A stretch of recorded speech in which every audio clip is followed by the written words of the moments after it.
பிரதீப் ரங்கநாதன் அவருக்கு வந்து டைரக்ஷன் மேல தான் ஆசை. ஒரு ஒரு படம் வந்து பண்ணணும்னு தான் ஆசை. பட் ஆனா வந்து பார்த்தீங்கன்னா, வீட்ல இன்ஜினியரிங் படிக்க வச்சாங்க. ஈவன் தோ இன்ஜினியரிங் படிக்க வச்சாலும், அவர் வந்து பார்த்தீங்கன்னா, ஷார்ட் ஃபிலிம்ஸ வந்து பண்ணிட்டே தான் இருந்தாரு. அவருக்கு வந்து ஒரு ஃபைனான்ஷியலான ஒரு ஸ்ட்ரகிள் வந்துச்சு. அது என்ன ஸ்ட்ரகிள்னு பார்த்தீங்கன்னா, காலேஜ் முடிச்சுட்டு வேலைக்கு போனா, நம்மளால நம்ம லைஃப்ல வந்து படத்த பட முடியாது அப்படின்ற ஒரு சிச்சுவேஷன் வந்துச்சு. இந்த டைம்ல அவர் என்ன பண்ணுவாருன்னா, 6 மந்த் ஒர்க் பண்ணிட்டு, அந்த 6 மந்த் இருக்கிற காச வச்சு, இல்ல சேலரின்னு சொல்லி குடுத்துட்டு, அதுக்குள்ள வந்து ஒரு படத்த பண்ணது தான் வந்து பார்த்தீங்கன்னா, கோமாளி. அந்த மாரி ஃபைனான்ஷியல் ஸ்ட்ரகிள் வந்து நமக்கு வரக்கூடாது, உங்களுக்கு வரக்கூடாது அப்படின்ற பட்சத்துக்காக தான். This video is sponsored by SBO school of business organisation. Internet knowledge இருந்துச்சுன்னா போதும், நீங்களும் டெய்லியும் அமௌண்ட் வந்து ஏர்ன் பண்ணலாம் த்ரூ த ஆன்லைன். ஒரு part time opportunity, part time job opportunity. Description link இருக்கு, என்னை கான்டாக்ட் பண்ணுங்க, நான் உங்களுக்கு கைட் பண்றேன். அதுக்கு பெரிய தப்பு. தினம் 300 ரூபாய் சம்பாதிக்க அரிய வாய்ப்பு. இன்ஸ்டாகிராம், Facebook பயன்படுத்த தெரிந்தால் போதும், content post and content publishing மூலமா தினம் 300 ரூபாய் சம்பாதிக்கலாம். இந்த வேலை செய்ய 5 நிமிடம் போதும். Work training support, group communication support, all language customer live chat support, முக்கியமா சொந்தமா ஒரு பிசினஸ் ஸ்டார்ட் பண்ற அளவுக்கு உங்களால கற்றுக்கொள்ளவும் முடியும், சம்பாதிக்கவும் முடியும். இந்த வேலை வாய்ப்பு வழங்குவது 5 வருடத்திற்கு மேல ரன் ஆகிட்டு இருக்க நம்ம தமிழ்நாட்டு company school of business organisation private limited. மேலும் விவரங்களுக்கு டிஸ்கிரிப்ஷன்ல கொடுத்திருக்க நம்பருக்கு வாட்ஸ்அப் பண்ணி. ஓகே, வெல்கம் டு சினிமேச்சன்ஸ். இன்னைக்கான அப்டேட் வீடியோஸில் நம்ம முதல்ல பார்க்க போகிறது STR 49. அதாவது STR 49 முடிஞ்சிட்டு STR 50 ஸ்டார்ட் பண்ணுறாங்க அப்படின்னு சொல்லியிருக்காங்க. இதுக்கு வந்து நம்ம கைரலோகரை வந்து கேட்கும்போது அவங்க என்ன சொல்லியிருந்தாங்கன்னா, நானும் அதுக்கு சர்ப்ரைஸாக காத்துட்ருக்கேன், எனக்கும் வந்து அவரோட படம் பண்ணணும்னு ஆசை தான். ஸோ இன்னும் வந்து கதையை வந்து டெவலப் பண்ணிகிட்ருக்காங்க டேரக்டர்ஸு. ஸோ அடுத்தடுத்து அப்டேட் வந்து பட சைட்லேருந்தே விடுவாங்க. ரீசெண்டாக நம்ம சாய் அம்பிகர் கொடுத்த இன்டர்வியூவில் என்ன சொல்லியிருந்தாருன்னு பார்த்தீங்கன்னா, அடுத்த என்னோட 2 ஃபிலிம்ஸ் வந்து பார்த்தீங்கன்னா பீரியாடிக் ஃபிலிம்ஸு. ஒன்று வந்து 80ஸில் நடக்கிற மாதிரி மார்ஷல், அதுக்கப்புறமா அனதர் ஒன்று வந்து பார்த்தீங்கன்னா 60ஸில் நடக்கிற மாதிரி விஜய் சேதுபதி வச்சு பாலாஜி தரணீஸ்வரன் ஃபிலிம் பண்ணுறாரு அப்படின்னு சொல்லிட்டு அவர் சொல்லியிருக்காரு. இந்த மூவிஸ்க்கெல்லாம் வந்து பார்த்தீங்கன்னா சாய் அபிகர் தான் மியூசிக் பண்ணுறாருன்னு சொல்லியிருக்காங்க. SSMB 29ஓட கிராண்ட் லான்ச் வந்து நடந்துருந்துச்சு. அதில் வந்து அவங்க வாரணாசின்னு சொல்லிட்டு டைட்டிலும் கொடுத்துட்டாங்க. அதே மாதிரி ட்ரெய்லரும் வந்து விட்டுட்டாங்க. ஸோ இதில் கலந்துக்கிட்ட பிரஜித் வந்து என்ன சொல்லியிருக்காருன்னு பார்த்தீங்கன்னா, நான் நிறைய லான்ச்சிங் ஈவெண்ட் வந்து பார்த்துருக்கேன், இது வந்து ரொம்ப கிராண்டாக இருக்குது. நான் ஒரு சின்ன நரேஷனை தான் இந்த மூவியில் கேட்டேன். அந்த நரேஷனே எனக்கு வந்து ரொம்ப பிடிச்சிருந்துச்சு. ஓகே, இந்த வாரணாசி மூவியில் வந்து பார்த்தீங்கன்னா ஒரு 30 மினிட்ஸ்க்கு வந்து ஆக்ஷன் பிளாக்ஸ் வந்து நடந்திருக்கு. அதுவும் டப்பிங் பண்ணாமல், சீஜிங் பண்ணாமல், எதுவுமே பண்ணாமல், ரீ ரெக்கார்டிங் கூட பண்ணாமல் 30 மினிட்ஸ் வந்து சிங்கிள் ஷாட்டில் எடுத்திருக்காங்க அப்படின்னு சொல்லியிருக்காங்க. ஓகே, சாய் அபிகர் சொல்லியிருந்தார் இல்லையா, நம்ம வந்து அடுத்த மூவி வந்து விஜய் சேதுபதி கூட பண்ணுறேன், அது வந்து 60ஸில் நடக்கிற மாதிரின்னு சொல்லிட்டு. அந்த மூவிக்கு வந்து பார்த்திங்கன்னா நம்ம பாலாஜி தரணீஸ்வரன் தான் டேரக்டர். ஸோ ஹீரோயின் வந்து பார்த்திங்கன்னா லிமோஜோ லோஸ் வந்து ஃபீமேல் லீடு வந்து பே பண்ணுறாங்க அப்படின்னு சொல்லியிருக்காங்க.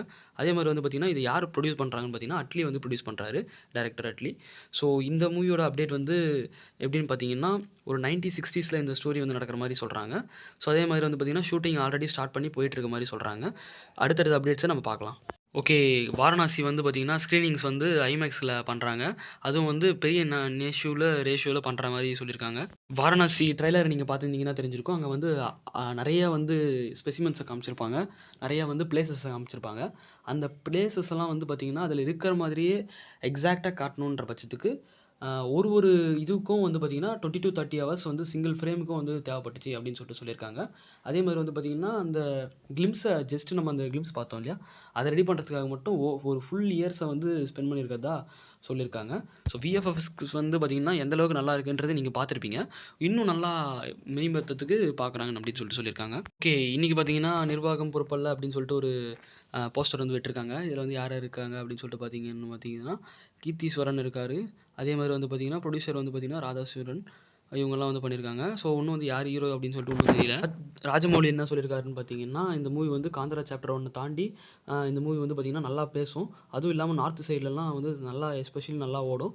இமாலயன் பிளாக் பஸ்டராக இந்த மூவி வந்து அமையும் அப்படின்னு சொல்லியிருக்காரு. அதில் வந்து டவுட்டே இல்லை அப்படின்னு சொல்லியிருக்காரு. அதே மாதிரி வந்து பார்த்திங்கன்னா அவர் என்ன சொல்லியிருக்காருன்னா, சவுத் சைடில் தான் வந்து பார்த்திங்கன்னா ஒரு ஃபியூ பீப்புள்ஸ் வந்து என்ன சொல்லுவாங்கன்னா, இது இந்த மாதிரி அது அந்த மாதிரி அப்படின்னு சொல்லுவாங்க. அது பரவாயில்ல, ஆனால் வந்து இது நெக்ஸ்ட்டு இமாலயன் பிளாக் பஸ்டர் ஆகும் அப்படின்னு சொல்லிட்டு அவர் சொல்லியிருக்காரு. ரஜினா வந்து என்ன சொல்லியிருக்காங்கன்னு பார்த்தீங்கன்னா, அவங்க வந்து பார்ட் ஆஃப் த மூவியாக இருக்காங்க இந்த மூக்குத்தி அம்மன் 2ல். ஸோ விடாமுயற்சிக்கு அப்புறமா வந்து பார்த்திங்கன்னா இந்த மூவி வந்து நடிச்சிட்ருக்காங்க அவங்க. இவங்க வந்து என்ன சொல்லியிருக்காங்கன்னா, என்னோடய ஷூட்டிங் வந்து ஃபினிஷ் ஆக போகுது, ஸ்கெட்யூல் வந்து ஃபினிஷ் ஆகிடுச்சு. ஸோ வந்து அடுத்தடுத்த அப்டேட்ஸ் வந்து மூவி டீம்லேருந்து விடுவாங்க படத்து ஷூட்டிங்கும் வந்து கொஞ்ச நாள்ல முடிய போகுது அப்படின்னு சொல்லிட்டு அவங்க சொல்லியிருக்காங்க. ஓகே, இப்போ ஜனநாயகன் மூவி எடுத்துக்கிட்டோம்னு பார்த்தீங்கன்னா, ஆடியோ லான்ச் வந்து டிசம்பர் 27 வந்து அஃபிஷியலா நடக்குது மலேசியால. ஸோ எப்படியும் நம்ம வந்து நம்ம நாட்டில வைக்க மாட்டாங்கன்னு சொல்லிட்டு உங்களுக்கே தெரியும். ஏன்னும் தெரியும். ஏன்னா வந்து அந்த அளவுக்கான இதுவ வந்து கட்டுப்படுத்த முடியாது. பட் ஆனா மலேசியால வச்சாலும் எங்க தலைவர்கள்லாம் போவாங்க அங்க.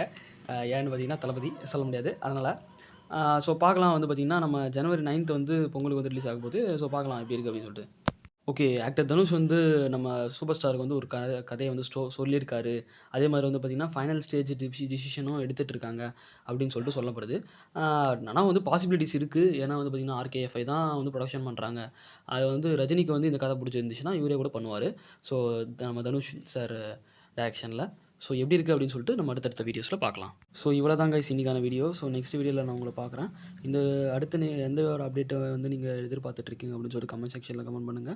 அத வந்து நான் போட பார்க்குறேன்.